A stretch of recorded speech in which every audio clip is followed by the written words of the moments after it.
The Vreth Confederacy did not think of itself as cruel.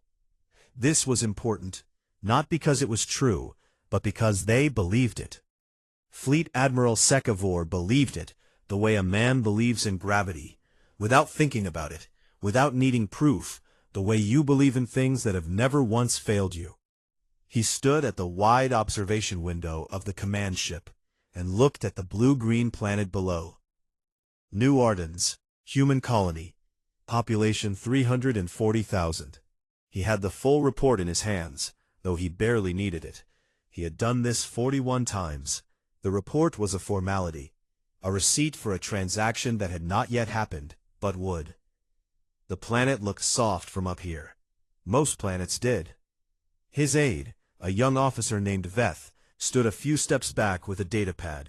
He had flagged one item in the human cultural file, and was quietly waiting to see if the Admiral would notice it. Sekavor did not notice. He was looking at the efficiency projection. 94%. That was excellent. Some operations ran at 70, 75, depending on the species, how fast they organized, how quickly they communicated, whether their military was worth taking seriously. Humans had a small garrison on New Ardennes, 48 soldiers, a listening post, 3 short-range patrol ships that would last, by Veth's careful estimate, about 9 minutes against the Vreth fleet. 9 minutes was being generous. "Signal the forward units," Sekavor said. Veth relayed the order without a word. The Admiral set the report down, and almost by accident, his eye caught the flagged item. Intraspecies warfare. Extensive record. Thousands of years of it. Human beings had spent most of their history killing each other. Over borders. Over beliefs held by men who had been dead for centuries. The file went on for pages. He almost smiled. Not with cruelty, with the mild amusement of a man who has seen many civilizations and knows what old scars mean. A species that spent that long tearing itself apart tended to be tired by the time someone external arrived.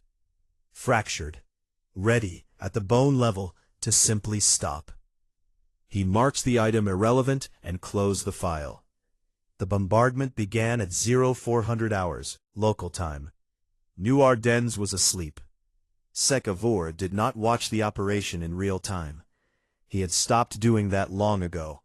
There was nothing useful in watching. The numbers told him everything. He went to his quarters and slept 4 hours, and when he woke, the operation was 78% complete. He read the progress report the way a man reads morning messages, without urgency, with the low, comfortable sound of routine behind everything. The garrison was gone in 11 minutes. The patrol ships managed one distress broadcast before they were disabled. Veth noted this as a minor communications failure. Severity rating, 2 out of 10. The human soldiers on the ground did something the tactical team called irrational. Instead of pulling together at the garrison for a defensive stand, they scattered. Small groups moving fast, spreading across the colony in every direction. It added 2 hours to the ground operation. Veth flagged it. Sekavor read the flag and wrote one word in the margin. Disorganized. He moved on. By mid-afternoon, the operation was finished.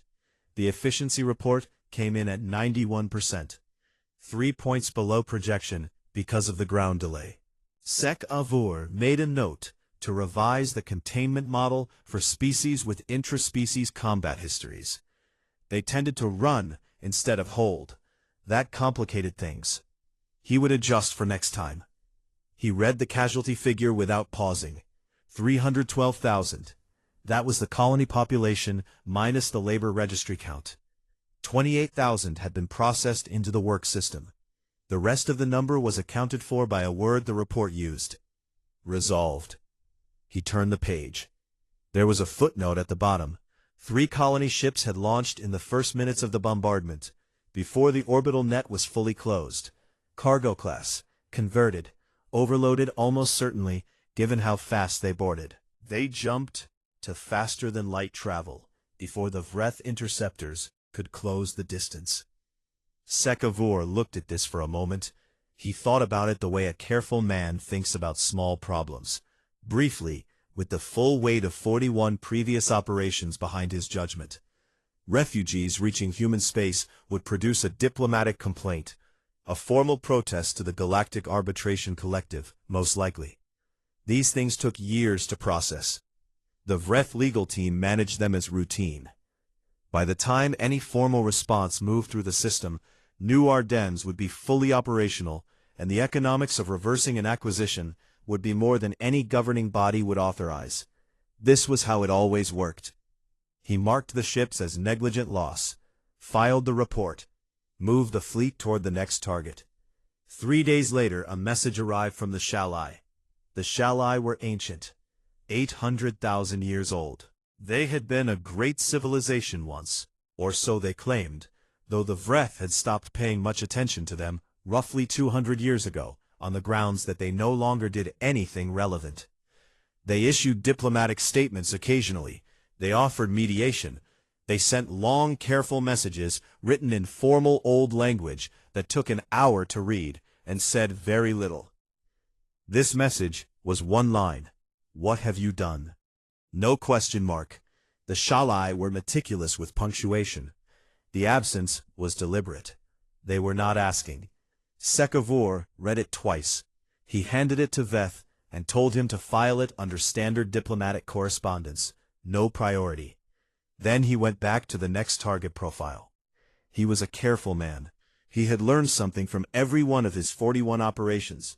He updated his models. He refined his methods. He was, by every measure his civilization had built, very good at what he did. He would spend the rest of his life trying to understand where he went wrong. The 28,000 made it to human space in 19 days. They brought everything that had happened with them, every name, every hour, every room that used to have someone in it. They did not file a complaint with the Galactic Arbitration Collective. Vel Oshen was 800,000 years old, and she was afraid. This was not a small thing. The Shalai did not frighten easily. They had outlasted 17 galactic civilizations. They had watched stars collapse. They had survived 2 entropy events, and 1 incident so deeply embarrassing that the entire species had collectively agreed, centuries ago, never to discuss it again. Fear, for the Shalai, was not a common condition. And yet, she stood before the Elder Council in the great round chamber on Shalai Prime, where the walls were made of compressed memory stone, and every surface held the record of something the species had witnessed and chosen not to forget. The council was 12 elders, all old, all careful, all looking at her with the patient attention of people who had heard a great many alarming reports over the centuries, and had learned not to react to them quickly. That alone told them something. The Vreth have struck a human colony, she said. New Ardennes, 312,000 dead, 28,000 survivors. The council waited. This was not, on its face, an unusual event. The Vreth had been expanding aggressively for 3 centuries. 41 species displaced or absorbed. The numbers were large. The council had seen large numbers before. I am not here about the dead, Veloshin said. I am here about the 28,000 who are still alive. She pulled up 3 files on the chamber display. 3 events from human history. All internal conflicts, all within the last 2,000 years of their civilization. She did not narrate them. She simply showed the data, the scale of each conflict, the duration, the conditions under which each one began, and the conditions, very different conditions, under which each one eventually ended. The council studied the numbers in silence. One elder, Ron Vel, spoke first.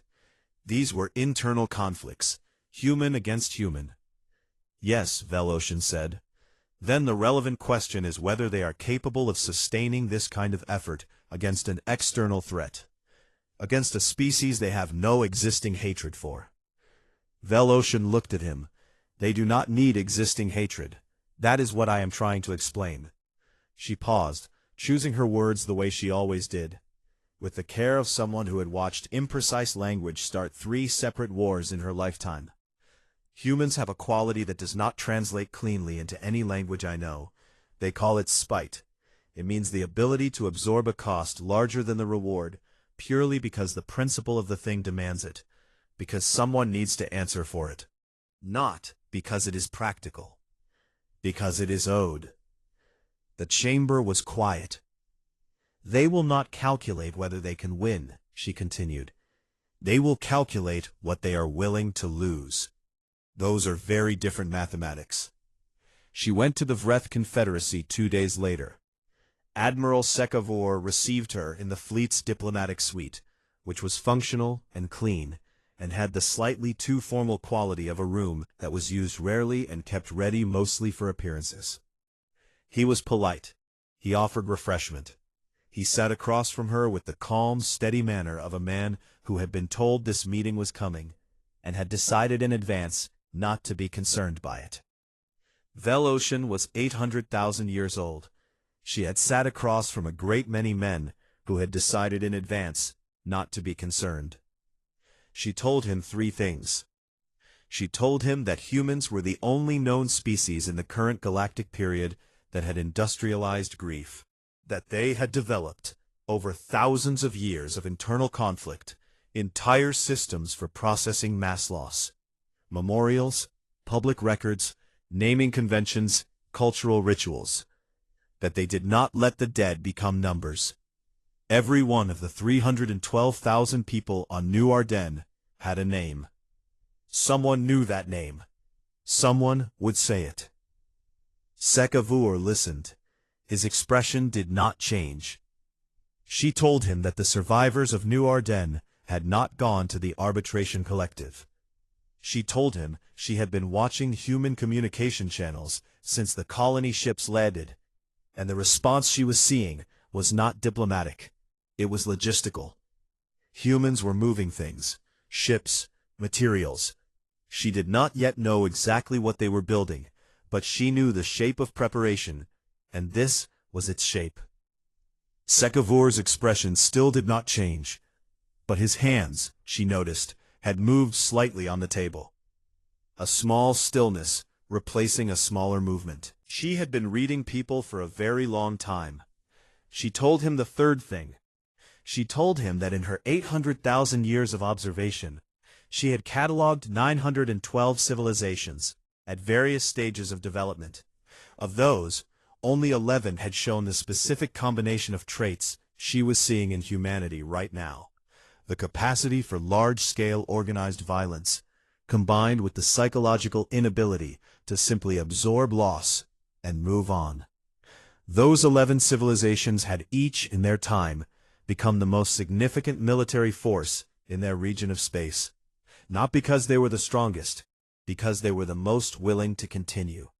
She asked Sekavur to consider a reparations arrangement, acknowledge the strike, offer the survivors formal compensation and legal standing under Confederacy protocol.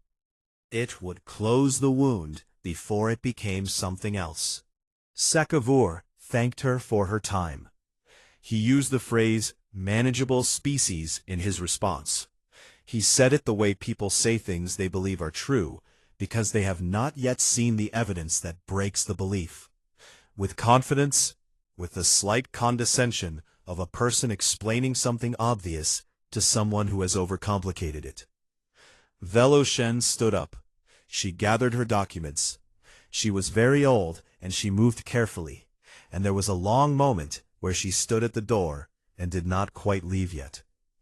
"I want the record to show," she said, "that I was here, that I told you, that you were given a clear choice, and you understood what I was saying, and you made a decision."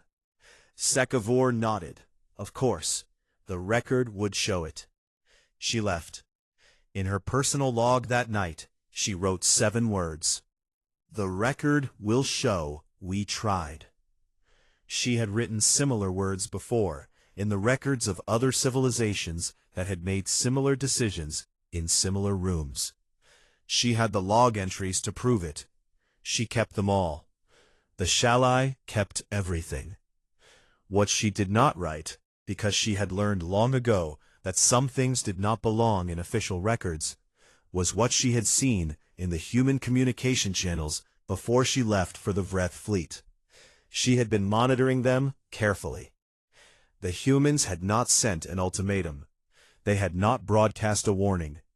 What they had sent to their own fleet commanders in a series of tight encrypted signals were logistics orders, fuel calculations, ammunition manifests, medical supply chain requests for a deployment of unknown duration. They were packing for a long trip. Darik was good at her job. She wanted that on record, internally if nowhere else, because what she was about to write in her threat assessment was going to look like panic, and she needed whoever read it to understand that it was not panic. It was math. The numbers simply led somewhere she had not expected them to lead, and she had followed them there the same way she followed every set of numbers, carefully, without assumption, all the way to the end. She had been a military intelligence officer for the Vreth Confederacy for 22 years. She had profiled 43 species, assessed territorial expansions, defensive postures, fleet compositions, cultural responses to external pressure. She had never filed a threat assessment above level 4. She opened the human file 3 weeks after New Ardennes. Her first impression was ordinary. Humans were a mid-tier civilization by every standard Vreth metric. No exotic energy systems. Fleet size, respectable, but not exceptional. She had seen stronger responses from species they had absorbed without significant difficulty. She pulled their military doctrine, their historical engagement records, their known tactical formations. She read for 6 hours. At the end of 6 hours, she closed the file and sat very still for a while. Then she opened it again and read it a second time. The problem was not what humans had. The problem was what humans did with what they had, which was something her models were not built to anticipate. Every species Darik had profiled operated on a comprehensible logic. They fought to hold ground, or to take it, or to protect a resource, or to force a negotiated exit. Engagement patterns were readable. You could watch a species fight for 20 minutes and understand the shape of their strategy for the next 3 hours. Humans fought to learn, not as a primary mode, not as the actual organizing principle beneath everything else. She could see it in the historical engagement data, the way their tactics shifted mid-battle, the way losing units passed information back to the command structure before retreating, rather than simply retreating, the way each engagement built on the last one, not just in strategy, but in execution. Individual soldiers doing things in the 4th hour of a battle they could not have done in the 1st hour, because the first 3 hours had taught them. They treated conflict the way other species treated scientific research. She was still processing this when the first contact report came in. The human fleet appeared at the edge of Vreth-claimed space 23 days after the strike on New Ardennes. Darik pulled the reconnaissance data before the tactical division had finished their first review. She wanted to see the composition herself. The fleet had warships. Of course it did. She counted them, noted their classes, estimated their armament. That was all expected. Then she counted everything else. Hospital ships, 12 of them, large ones, the kind built for sustained casualty volumes over extended periods, not the smaller fast response units you brought to a quick engagement. Construction vessels, 6, carrying prefabricated building materials and atmospheric processors. Mobile manufacturing platforms that could produce ammunition, parts, and basic structures without a supply chain.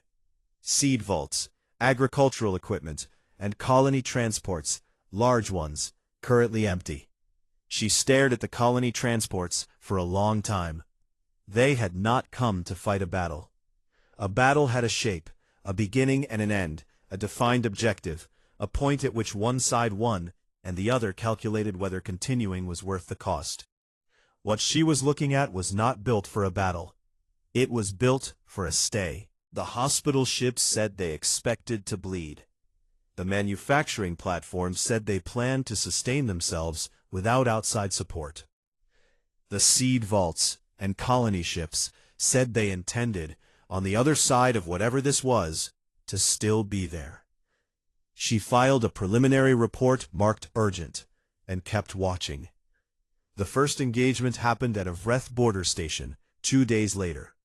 Darik watched the battle data come in real time and took notes that grew increasingly difficult to organize because the humans kept doing things that did not fit the categories she had built to contain them. They took losses that should have forced a retreat. They did not retreat. A human frigate absorbed damage that should have ended its combat capability, and instead of withdrawing, it adjusted, changed position, changed role, started functioning as a communications relay for 3 other ships that had lost sensors. A unit that lost half its personnel in a ground engagement split into 2 smaller units and continued with separate objectives. She watched one human commander, his ship critically damaged, use it as a weapon instead of evacuating. He broadcast music while he did it. She flagged this for the cultural analysis team, assuming it was psychological warfare, an attempt to unsettle Vreth communications. The analysis team came back to her 4 hours later with their finding. It was not psychological warfare. It was called morale music. Humans played music before and during high-risk operations. They had done it for thousands of years. It was, the analysts wrote with visible confusion in their phrasing, a way of reminding themselves why. They had morale for this.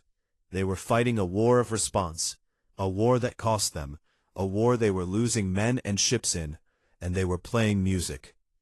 Darik went back to the historical database. She went deep into it, past the military records, past the political history, into the cultural archive the acquisition dossier had flagged as irrelevant and set aside.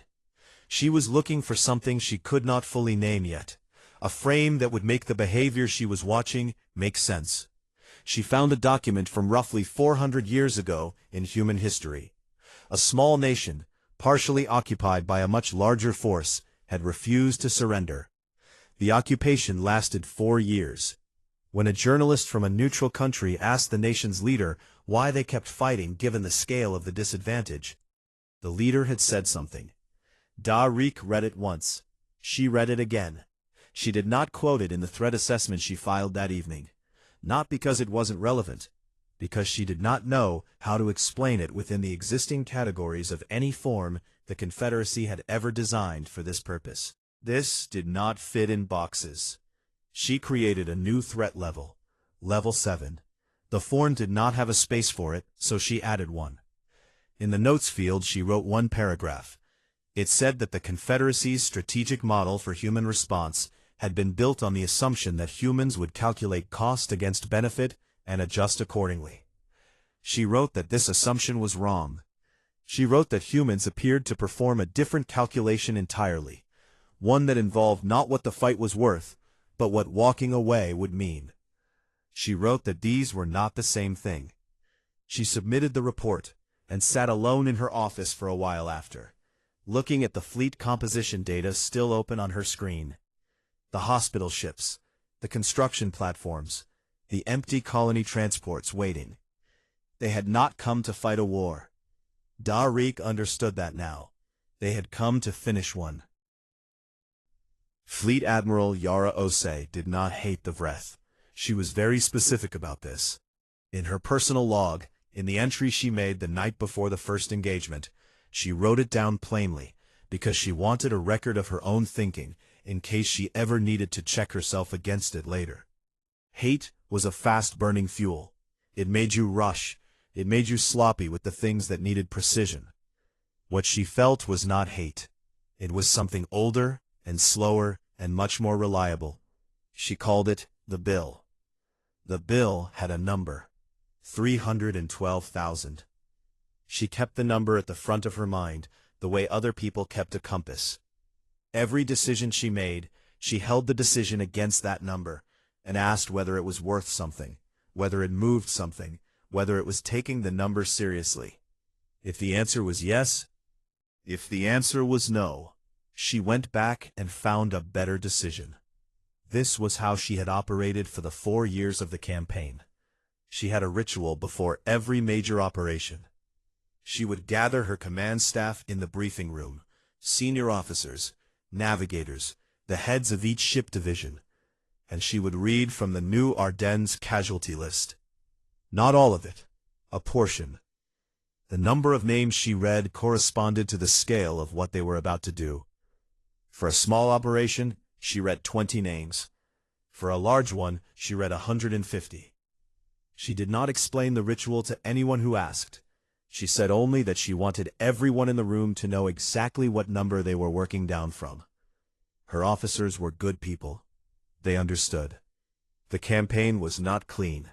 The Vreth Confederacy had 37 border systems, 12 core systems, and a military apparatus that was experienced and well-funded and staffed by people who believed, genuinely believed, they were defending something legitimate. They fought hard. The human fleet bled in the 3rd month at a battle near the Vreth border station called KR-17, where they lost 9 ships in 36 hours, and Osei spent an entire night reading casualty reports and adding names to the list she carried. She did not change the objective. She sent the hospital ships to recover what could be recovered, and she resupplied the damaged units. And she gave her people 3 days, and then she moved them forward again. The Vreth adapted. Of course they did. Every species adapted when the pressure was real. They changed their formations after the 3rd engagement. They started using communications blackout windows to mask fleet movements. They developed a counter-tactic for the human habit of sending damaged ships forward instead of withdrawing them. Osei adapted too. Her fleet learned faster than any enemy she had ever faced, because losing was a very good teacher, and they had been losing small amounts for months in order to avoid losing everything at once. The manufacturing platforms built what the fleet needed. The hospital ships stayed full, and the medical staff worked without stopping, and Osei visited the medical bays when she could, and she learned the names of the people in them, because she believed that was part of her job. In the 2nd year, the Vreth attempted a negotiated withdrawal. They offered to cede 3 border systems and release the new Ardennes labor registry, the 28,000 who had been taken, in exchange for a ceasefire and peace talks. Osei read the offer. She showed it to no one for 24 hours. She sat with it. The 28,000 in the labor registry were alive. Releasing them mattered. The 3 border systems were real territory. The offer was not nothing. She thought about the names on her list. The 312,000 that had not been part of the offer, because you cannot offer to release the dead. She thought about the 41 other species the Vreth had absorbed or displaced before they ever reached New Ardennes, none of whom had been mentioned in the offer either. She thought about what a ceasefire meant in practice. The Vreth intact, the machine intact. The thing that created New Ardennes, still running, aimed at whatever came next. She declined the offer. She released a statement to the Vreth command that was 4 sentences long. It said that she would accept a full cessation of hostilities in exchange for 3 conditions. The labor registry released in full, a formal legal framework for the 41 displaced species with binding reparations, and a truth process, a complete public record of every acquisition operation the Confederacy had conducted, in full detail, available to the galactic community. The Vreth did not respond for 11 days. In the 3rd year, a Shalai observer named Vel Ashen formally requested permission to embed with the human fleet. Osei granted it. She had read the intelligence report about Vel Ashen's visit to Sekavur before the war. She knew the Shalai elder had tried. Vel Ashen was very old and very quiet, and she moved through the ship carefully, watching everything. She and Osei ate together occasionally, in the small officer's mess, where the food was functional and the table was old enough to have scratches in the surface that nobody had bothered to fix. One evening, Vel Ashen asked the question she had been carrying for a long time. "When do you stop?" Osei pulled up the casualty list on her small personal screen. She turned it so Velocean could see the number at the bottom. "When the bill is settled," she said. Velocean was quiet for a moment. What does settled look like? Osei thought about how to explain it. It was not a simple concept. Her own civilization had invented it out of necessity, out of centuries of doing terrible things to itself, and then having to live in the same cities and breathe the same air as the people those terrible things had been done to. You could not build on ash. You had to clear it first. Clearing it required knowing exactly what had burned. "It looks like a record," she said finally. "A full one. Every name on both sides. What happened, and who decided it, and why. And then something built on top of that. Not forgetting, not forgiving necessarily, just accounting. A true accounting, with nothing left out." Velocean looked at her for a long time. "You have done this before. To each other." "We have done everything to each other," Osei said. "That is the point." In the 4th year, the last Vreth fleet surrendered at the edge of what had been the Confederacy's core system territory. The Vreth High Command signed the cessation agreement in a room with representatives from 6 of the 41 displaced species watching, which had been one of Osei's conditions. She was in the command room when the confirmation came through. Her staff stood, and some of them made noise. Relief, exhaustion, something close to joy. Osei sat at her station and pulled up the casualty list one more time. She read the last 104 names aloud. The room was quiet for it. Then, she opened the reconstruction order she had drafted in the first month of the campaign, and filed it through formal channels. Humanitarian teams to the labor registry, legal teams to the 41 displaced species, survey teams to New Ardennes itself, to assess what could be rebuilt. Both things, the names and the reconstruction order, in the same hour. She wrote a single line in her log that night. "The bill is not settled yet, but now we can start counting correctly. There are things every civilization learns eventually.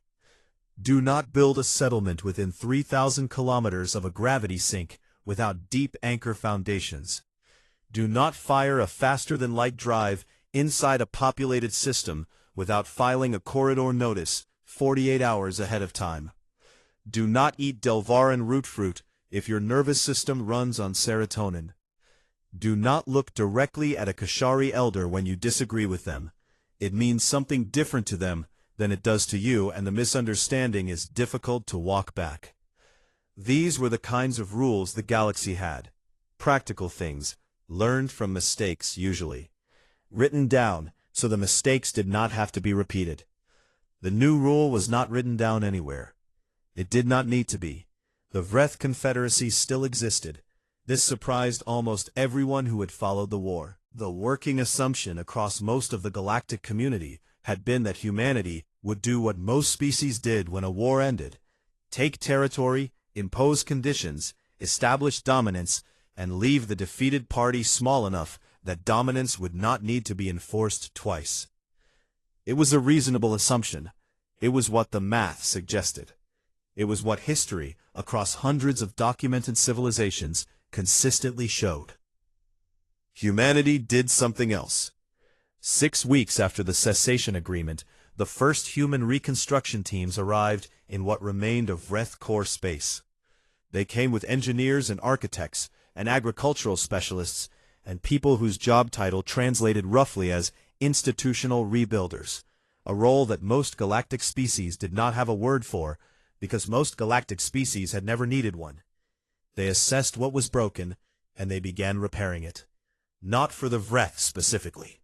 For the 41 species the Vreth had displaced over 3 centuries, each of whom received legal standing in the new framework, each of whom received a formal accounting of what had been taken, each of whom was assigned a human legal team to help them navigate what came next.